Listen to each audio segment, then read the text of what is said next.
Hello friends, आप सभी का हमारे यूट्यूब चैनल ट्रिक सबसे तेज में स्वागत है।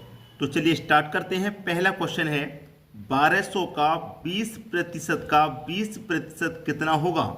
देखिए, आपसे कहा है उसने 1200 का 1200 लिख लेंगे।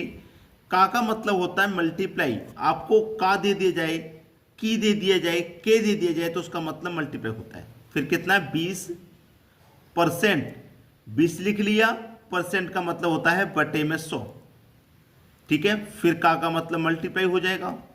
फिर 20 दे रखा है, फिर परसेंट का मतलब कितना हो जाएगा, बटे में 100 हो जाएगा। ठीक है, चलिए अब यहाँ पे देखिए, जीरो से ये जीरो कट गया, ये जीरो से ये वाला जीरो कट गया, और ये दो जीरो से आपके ये वाले दो जीरो कट गए। अब बचा क्या, 12 का मल्टीप्लाई 2 से करना है, फिर मल्टीप्लाई 2 से कर देना है। तो पहले तो 2 का मल्टीप्लाई 2 से कर लो, कितना हो जाएगा 4। अब 12 का मल्टीप्लाई सीधे 4 से कर दो, तो 12 का मल्टीप्लाई 4 से कर देंगे, कितना होता है 12 चौके 48 होता है, यानी कि 48। ये हो गया आपके प्रश्न का बिल्कुल सही जवाब। तो हम आपसे फिर यही कहते हैं कि हमारे चैनल पर आपको ट्रिक सबसे तेज चैनल का नाम इसलिए है क्योंकि यहाँ पर आपको ट्रिक सीखने को मिलेंगी। चलिए अब देखते हैं अगला प्रश्न। अगला प्रश्न है 1 + 2 + 3 + 30 + 31 + 30 + 29 कहाँ तक आ रहे हैं, लौट के 1 तक। अब इस क्वेश्चन में समझना यह है कि हम 1 से स्टार्ट किया, 1 + 2 + 3 प्लस कहाँ तक गए, 31 तक गए। 30 के बाद 31 तक गए, फिर 31 से वापस लौटे, 30 29 1 तक वापस लौटे। तो हम कहाँ तक गए थे, 1 से लेकर 30 तक गए, 31 से फिर वापस लौटे हम नीचे। तो यहाँ पे देखिए, इसको करने का जो सरल तरीका है वो क्या है भाई। इसको करने का सरल तरीका, जो आपकी सबसे बड़ी वाली संख्या है जहां तक आप गए हैं, इससे ऊपर तो आप नहीं गए, 31 तक गए हैं, 31 से वापस लौटे हैं 1 तक। तो जो बीच वाली संख्या है 31, उसको ले लेना है 31 को, और उस संख्या का आपको स्क्वायर कर देना है। तो 31 का स्क्वायर होता है भाई 961। ये आपके क्वेश्चन का बिल्कुल सही जवाब हो गया। ठीक है, अब मैं इसमें आपको थोड़ा 1-2 एग्जाम्पल समझा दूं। जैसे कि आप 1 + 2 + 3 तक गए, फिर 3 के बाद वापस लौटे 2 + 1। जैसे आप 1 से लेकर 31 तक गए, वापस 1 तक लौटे, जैसे बिल्कुल वैसे ही आप 1 से लेकर 3 तक गए, वापस लौटे 1 तक। तो देखिएगा बीच वाली संख्या आपकी कहां तक है, कहां तक है 3 तक। 3 का स्क्वायर कर दीजिए भाई, 3 का स्क्वायर कर देंगे 9 आ जाएगा। ये आपका आंसर है, ये आपका आंसर है। अब चाहो इनको जोड़ के देख सकते हैं, 1 और 2 3, 3 और 3 6, 6 और 2 8 और 1 9। सबका योग कितना बैठ रहा है, 9 ही तो हो रहा है। बिल्कुल उसी तरीके से इन सभी का योग भी, जो बीच वाली संख्या है सबसे बड़ी, उसका स्क्वायर के बराबर हो जाएगा। चलिए अब देखते हैं अगला प्रश्न। अगला प्रश्न है 394 गुने 394 + 2 × 394 गुने 106 + 106 गुने 106 का मान ज्ञात कीजिए। ये क्वेश्चन है आपका। अब यहाँ पे देखिए प्रश्न क्या कह रहा है। आपको अगर थोड़ा सा भी याद होगा तो प्रश्न को आप समझ जाएंगे। जैसे कि a + b का होल स्क्वायर क्या होता है। आप कहेंगे सर a² + b², ठीक है यही तो होता है, a² + b² प्लस का 2ab, ये होता है a + b का होल स्क्वायर। ठीक है, चलिए अब यहाँ पे अगर मैं कहूँगा ये आपका a है, तो a × a तो a² हो गया। ठीक है, हो गया कि नहीं हो गया, a² हो गया भाई। उसके बाद में क्या दे रखा है, b²। अब देखिए यहाँ पे ये आपका b है कि नहीं भाई। आपका 106 b है, तो b गुने b आपका b² हो गया। लेकिन इसमें क्या दे रखा है कि b को बाद में दे दिया, पहले दे दिया आपको 2ab। ये रहा 2, ठीक है, ये रहा आपका 2, ठीक है, इंटू a का मान कितना है आपका, a आपका 394 है, तो a आ गया, ये रहा। ठीक है, b का मान 106 मैंने बताया अभी, ये b आ गया। ठीक है, प्लस का फिर बाद में दे रखा b²। आगे पीछे करके दे दिया है, और कुछ नहीं है प्रश्न में, बस आगे पीछे करके दे दिया है। तो आगे पीछे करके दे दिया, कोई बात नहीं, आप आगे पीछे करके ही क्वेश्चन को सॉल्व कर लीजिए। ठीक है, चलिए a², ठीक है, a² करेंगे। अब a² कितना दे रखा है, a की वैल्यू आपकी कितनी है भैया, a ये रही। यानी कि आपको यहां जो वैल्यू दे रखी है, ये अगर क्वेश्चन में दिया गया है तो आपको ये फाइंड करना होता है, अगर ये दिया गया है तो आपको ये फाइंड करना होता है। ये बात आप अच्छे से जानते हैं। अगर आपको a प्लस बी का होल स्क्वायर दिया गया है प्रश्न में, ठीक है, ये दिया गया है तो आप इसे फाइंड करेंगे। अगर ये दिया गया है तो इसे फाइंड करेंगे, क्योंकि ये दोनों एक दूसरे के बराबर होते हैं। समझ में आ गई बात। अब ये आपको वैल्यू दे रखी है, ये वाली वैल्यू आपको दे रखी है, फाइंड आपको ये करना है, यानी कि a प्लस बी का होल स्क्वायर। तो a आपका कितना है 394 प्लस b आपका कितना है 106, ठीक है, इसका होल स्क्वायर आपको फाइंड करना है। चलिए 394 और 106 को मैं जोड़ दूंगा तो कितना हो जाएगा, ये 500 हो जाएगा, यानी कि 500 का स्क्वायर निकालना है। तो 5 का स्क्वायर कितना होता है 25, और 2 जीरो के 4 जीरो हो जाते हैं स्क्वायर कर जब करते हैं, ठीक है। ये आपके प्रश्न का हो गया बिल्कुल सही जवाब। क्लियर है, सभी को समझ में आ गया, ये आपका आंसर हो गया। अब देखेंगे अगला प्रश्न। अगला प्रश्न है x अनुपाते y बराबर 3:4 और yz बराबर 5:7, तो x y z का मान क्या। देखिए x y और z का मान पूछ रहा है भाई। x का मान 3 है तो 3 लिख लीजिए, y का मान 4 है तो 4 लिख लीजिए, y का एक और मान है 5 तो y का एक और मान लिखेंगे, y के ही नीचे लिख लेंगे। फिर z का मान 7 तो z के नीचे लिखेंगे, लेकिन ये लाइन स्टार्ट हो गई है तो यहाँ पे लिखना है, इसी के आगे, यहाँ नहीं, इसको छोड़ देंगे। फिर अब ये खाली जगह बची, इसके बराबर वाली संख्या उतार लो 4, ये खाली जगह बची, इसके बराबर वाली उतार लो 5, 3 पंजे 15, 5 चौके 20, 7 चौके 28, ठीक है। ये हो गया भाई इनका अनुपात। अब ये किसी संख्या से कट के छोटा हो जाएगा तो कटा लेंगे, जैसे 2 से कटा लूंगा तो 15 नहीं कटेगा, 3 से कटा दूंगा तो 20 नहीं कटेगा, जब नहीं कट रहे तो फिर यही आपका बिल्कुल सही जवाब है। चलिए अब देखते हैं अगला प्रश्न। अगला सवाल है a प्लस बी बराबर 60, a प्लस बी बराबर 60, a माइनस बी बराबर 30, a माइनस बी बराबर 30 है, तो b का मान क्या होगा।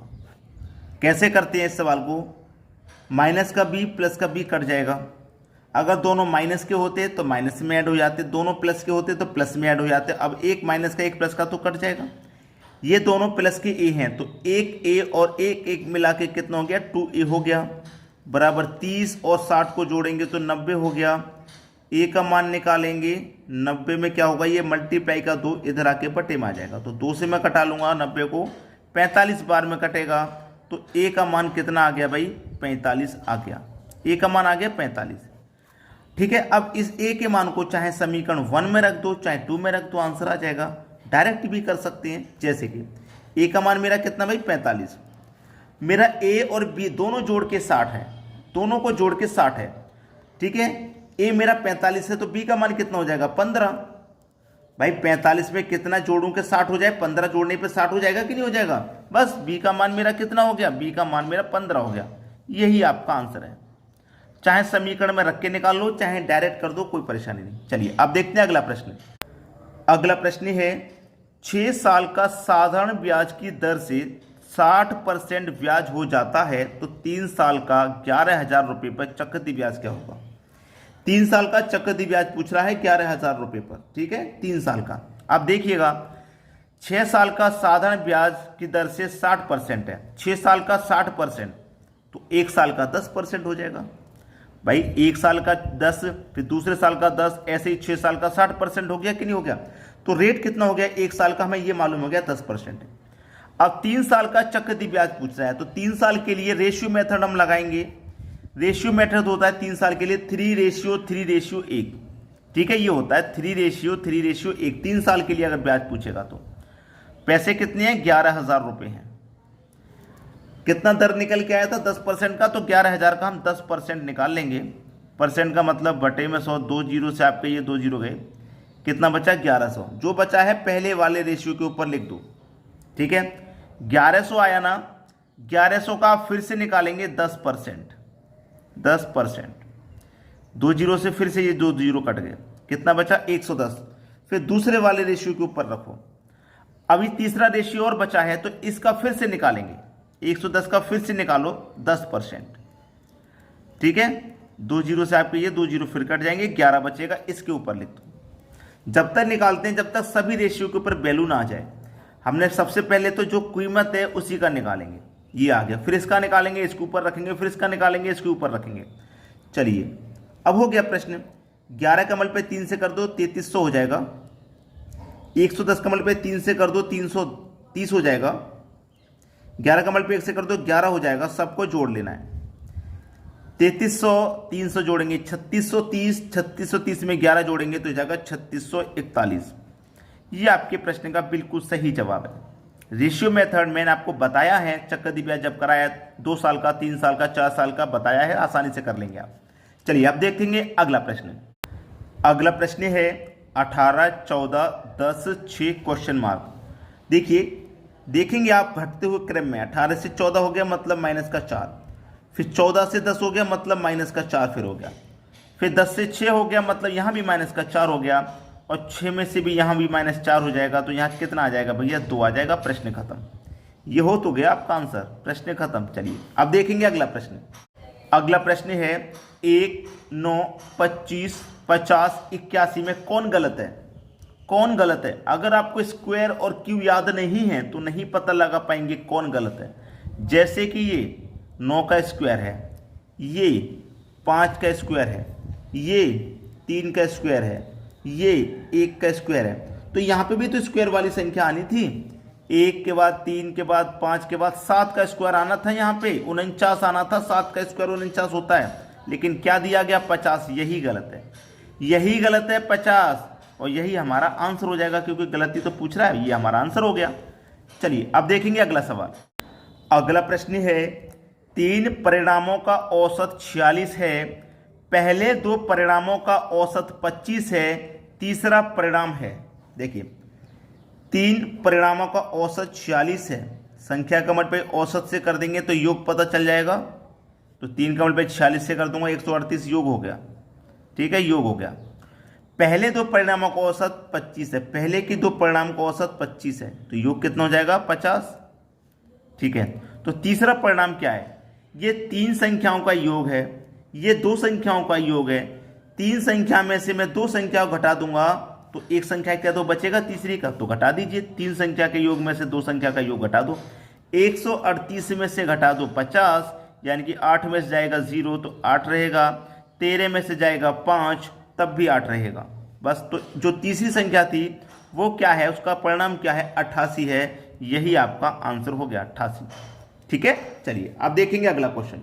अगला प्रश्न है एक व्यक्ति को 10% हानि होती है, 10% हानि होती है जब उसने वस्तु 153 रुपये में बेचा, यानी कि 153 रुपये में बेचा तो 10% की हानि हो गई। उसे 20% लाभ पाने के लिए वही वस्तु कितने में बेचना चाहिए? देखिए जो भी वस्तु होती है उसका मूल्य अपने आप में 100% होता है, अपने आप में 100%। उसने क्या काम किया? 153 रुपये में बेचा तो 10% की हानि हुई। इसका मतलब उसने 10% की हानि पर चीज को बेचा है, यानी कि 100% में से 10 की हानि पर बेच रहा है, तो इसका मतलब वो 90% का दाम ले रहा है। ठीक है, 90% में बेच रहा है, और रुपए में कितने बेच रहा है? 153 में। ठीक है, तो 90% की वैल्यू 153 के बराबर। हमें 100% का मान चाहिए, क्रय मूल्य निकल के आ जाएगा। तो इस 153 में इस 90 से डिवाइड कर देंगे। 100% का मान निकालने के लिए 100 से मल्टीप्लाई कर देंगे। आपका क्रय मूल्य यानी कि कॉस्ट प्राइस उस वैल्यू का पता लग जाएगा। ठीक है, ये तो 100% के मान आ गया। लेकिन उसने कहा है कि उसे 20% लाभ पाने के लिए वही वस्तु कितनी बेचना चाहिए? ये तो 100% का मान है। अब 20% का लाभ पाना है ना, तो 100 में 20 जोड़ के लिखेंगे, यानी कि 120 में बेचेगा, बटे में 100 कटा दो। 100 से 100 कटा दो भाई, 0 से 0 कटा दो, 0 से 0, 3 त्रिक 9, 3 चौके 12 कटेगा। ठीक है, 3 से 6 कटा दूंगा, 3 पंजे 15 और 3 एक कम 3, 51 का और 4 का मल्टीप्लाई हो जाएगा, ये हो जाएगा 204। तो कितने में बेचना चाहिए उसे? 204 में बेचेगा। यही आंसर, 204 में बेचेगा तो 20% का उसको फायदा हो जाएगा। तो दोस्तों आज की वीडियो में इतना ही। आप हमें कमेंट करके बताइएगा वीडियो आपको कैसा लगा। ठीक है दोस्तों, धन्यवाद।